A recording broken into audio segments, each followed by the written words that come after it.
Lockdown में office बंद होने की वजह से मैं वर्क फ्रॉम होम से ही काम कर रहा था। कुछ समय पहले एक फैमिली मेरे फ्लैट के सामने रहने आई थी, जिसमें लक्ष्मी नाम की मैम भी थी। मैं लक्ष्मी मैम के बारे में अक्सर सोचा करता था। वह तो मेरी सोच से भी ज़्यादा सुंदर निकली थी। उसकी उम्र 28 साल ज़रूर थी, लेकिन वह अभी भी अविवाहित थी। वह जब भी मुझसे छत पर मिलती तो मैं हमेशा उसे देखकर स्माइल कर देता। वह भी रिप्लाई में स्माइल दे देती। धीरे धीरे ये सिलसिला चल निकला। मैं अब उसे कुछ ज़्यादा ही देखने लगा था। उसकी मुस्कान से मुझे भी लगने लगा था कि शायद वो भी मुझे पसंद करती है। मैंने धीरे धीरे उससे बात करनी शुरू कर दी। वह भी मुझसे बात करती और कुछ ही समय में हमारे बीच अच्छी दोस्ती हो गई। एक दिन मैं रात को गर्मी लगने के कारण ऊपर छत पर ही जाकर सो गया। सुबह जब मेरी आंख खुली तो मैंने उसे अपने सामने देखा। जैसे ही मैंने उसे देखा तो उसकी नज़रें मेरी नज़रों से मिल रही थी। वह एकटक मुझे देखे जा रही थी तो मैंने धीरे से खांस दिया। अब उसकी नज़र हटकर मेरी नज़रों से मिल गई और वह शर्मा कर भाग गई। खैर, मैं भी मुस्कुराता हुआ अपने रूम में आ गया और खिड़की खोल कर खड़ा हो गया। फिर मैं नहा धोकर तैयार हुआ और रूम में लैपटॉप लेकर बैठ गया और काम करने लगा। वह छत पर कपड़ा फैलाने आई, लेकिन उसकी नज़र मेरी खिड़की की ही तरफ थी। चारों नज़रों से वह बार बार खिड़की की ओर ही देख रही थी। जब मैं काफ़ी देर नहीं आया तो वह मुझे बुलाने मेरे रूम तक आई।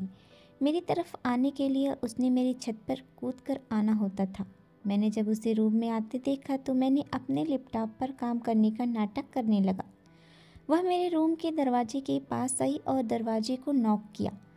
मैंने सहज भाव से दरवाज़ा खोला तो सामने वो खड़ी थी। उसने काले रंग का सूट पहना हुआ था और डार्क रेड कलर की लिपस्टिक लगा रखी थी। मैं उसको देखता ही रह गया। उसने मेरी नज़रों को देख लिया था कि मैं उसको देख रहा हूँ। उसने इटलाकर मुझसे पूछा, क्या देख रहे हो? मैंने कहा, कुछ नहीं, बस नज़र टिक गई। वह स्माइल करके बोली, अच्छा, तो सुबह का भी बहुत अच्छा था। मैंने कहा, अब क्या करें, इस लॉकडाउन में सब बंद है। आप बताइए क्या सेवा कर सकता हूँ? वह हंसती और बोली, मेरे मोबाइल का चार्जर ख़राब हो गया है।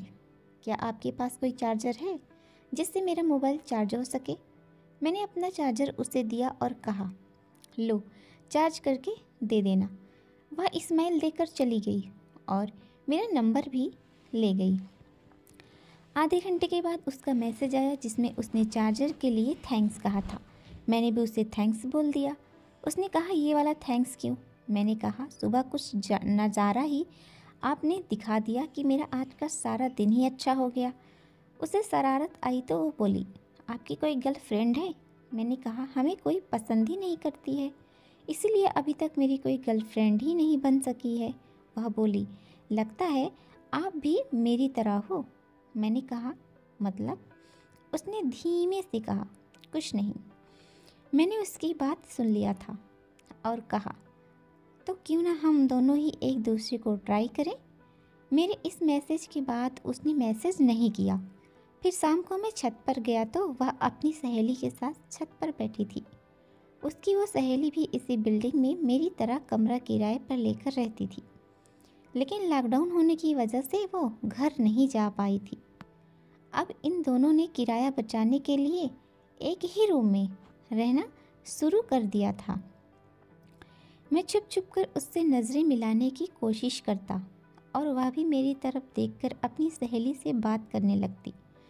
तभी उसकी फ्रेंड का कॉल आ गया और वह उठकर रूम में चली गई। अब वह मेरे पास आई तो मैंने कहा, सुबह के प्रपोजल के बारे में आपने कुछ सोचा? उसने सीधे सीधे कहा, हाँ, आज मैं आपके पास आऊँगी, लेकिन आप किसी को बताना मत। मैंने खुश होकर कहा, ठीक है। मैं अपने रूम में आकर इंतज़ार करने लगा कि आज तो बहुत आनंद आने वाला है। फिर जब रात हुई तो मैं उसका इंतज़ार करने लगा और वो पल आ ही गया जब दरवाजे पर दस्तक हुई। मैंने दरवाज़ा खोला तो उफ, तौबा, वह एक कयामत लग रही थी यार। वह मेरे कमरे में अंदर आई और उसने रूम का दरवाज़ा लॉक कर दिया और मेरे पास आ गई। फिर हमने काफ़ी देर तक बातें की और बातों बातों में वो सब बातें भी होने लगी। फिर लक्ष्मी ने कहा कि कबड्डी का मैच शुरू करते हैं। मैं तो बिल्कुल ही तैयार था। कबड्डी के मैच में पहला राउंड तो लक्ष्मी के नाम रहा, क्योंकि मैं ओवर एक्साइटेड हो गया था। लेकिन दूसरा राउंड मैं जीत गया, मेरे नाम रहा। खैर मैच तो बराबरी पर छूटा और थकान के कारण तीसरा मैच नहीं हो पाया। लेकिन लक्ष्मी ने 2 दिन बाद तीसरे मैच का वादा किया था। फिर वो सब के बाद मैं सो गया। सुबह जब हमारी आँख खुली तो 7 बज रहे थे। तब वह मुस्कुराई और अपने कमरे पर चली गई। पूरी कहानी सुनने के लिए आप सभी को बहुत बहुत धन्यवाद।